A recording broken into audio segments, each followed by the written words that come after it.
The story begins with a brutal wake-up call at 5:47 a.m. when 5 HOA board members, 2 armed security guards, and the diamond-dripping President Vivian Blackwell kicked in my door like I was some wanted criminal.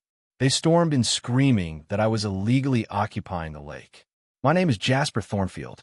Just 3 months earlier, I'd inherited my grandfather Ezekiel's old cedar cabin on Millbrook Shores after he passed. What was supposed to be a quiet, fresh start for an unemployed Marine veteran turned into a full-blown war. Right away, Vivian hit me with a $4,800 back dock fee demand, 15 years of supposed unpaid charges for my grandfather. Pay up by Friday or lose the boat and everything else, she said with that sharp, glass-cutting smile. No handshake, no sympathy, just business. But as I stared at her, I started noticing the cracks. Neighbors were suffering badly. 82-year-old Dolores was skipping heart meds to scrape together payments. Single mom Sarah across the cove pulled double-night shifts and still fell behind, her teenager Marcus quietly helping with bills while she cried over them. Meanwhile, Vivian rolled up in a new luxury car every month, flashing bracelets worth more than the whole block's combined income, posting European vacation photos on Facebook while everyone else struggled. It wasn't hard to see where the money was going. I asked the obvious question at my first board meeting: where exactly is all this fee money going? Maintenance and improvements, she snapped. The community pier, insurance, admin costs. But I'd walked the entire shoreline. The pier was rotting, no repairs anywhere, splintered planks telling the real story. Zero maintenance despite collecting over $70,000 a year from 37 households. Things escalated fast. Anonymous county complaints about my unsafe structure led to inspections I didn't need. Permits suddenly required for dock repairs, boat storage, even window cleaning, each one costing hundreds and rubber stamped by Vivian's real estate buddy. Neighborhood newsletters called my truck an eyesore, ran photos with snide commentary. She'd circle the lake at dawn in her diesel Range Rover, hunting violations, the exhaust fumes mixing with clean morning air like a daily warning. But Grandpa hadn't been a pack rat for nothing. His cabin was buried in maps, surveys, manila folders of documents stretching back to the 1800s. Every deed, every historical record meticulously cross-referenced.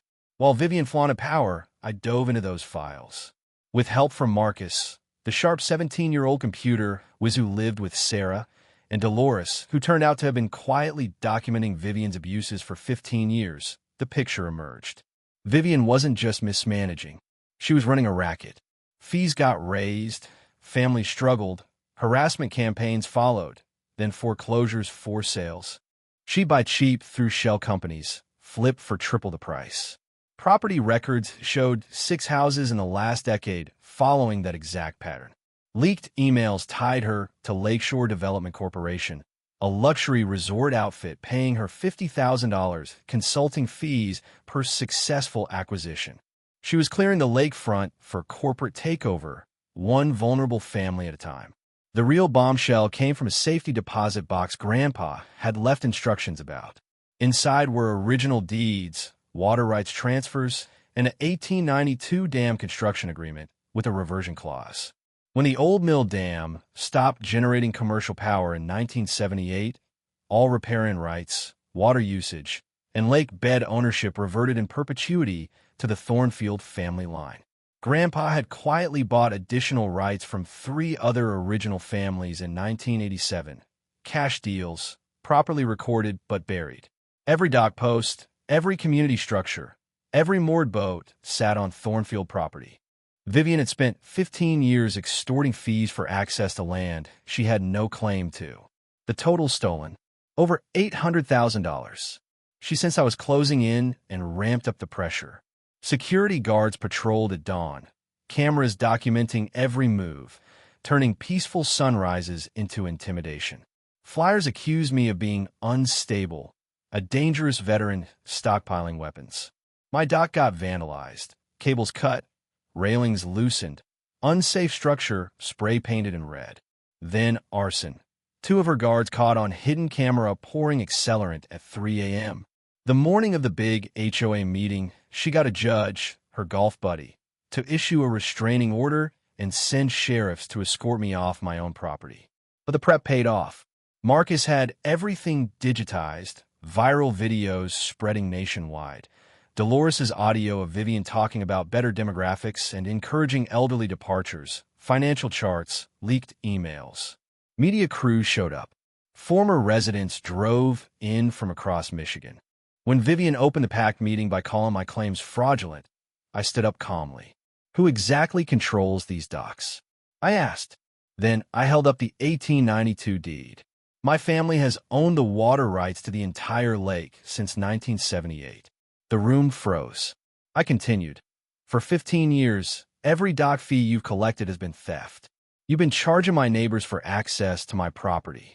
Marcus projected the proof, purchase agreements, county stamps.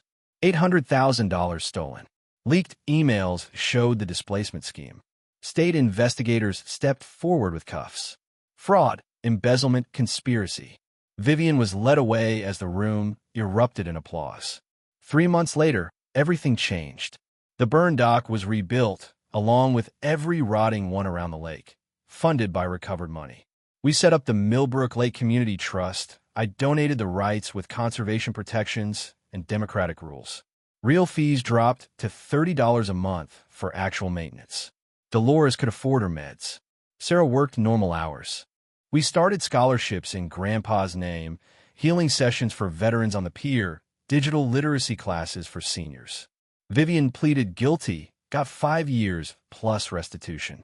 Her partners faced federal charges. The judge retired amid ethics probes.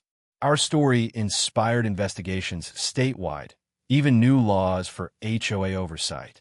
Property values rose because people wanted real democracy over fear-based control. Grandpa didn't hoard papers randomly. He built a case to protect the community from exactly this kind of exploitation.